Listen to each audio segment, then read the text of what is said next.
بعد از ورزش‌های سنگین بهتره که زردچوبه مصرف بکنید. مطالعه جدید ثابت کرد که ورزش‌های عضلانی میتونن حتی به عضلات آسیب بزنن.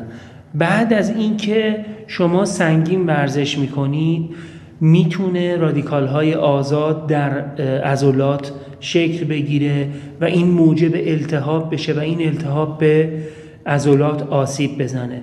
حتی اون درد و کوفتگی که بعد از ورزش ما داریم با مصرف زردچوبه هم میتونه اون دردها کاهش پیدا بکنه و هم میتونه از آسیب به عضلات به واسطه التهاب جلوگیری بکنه.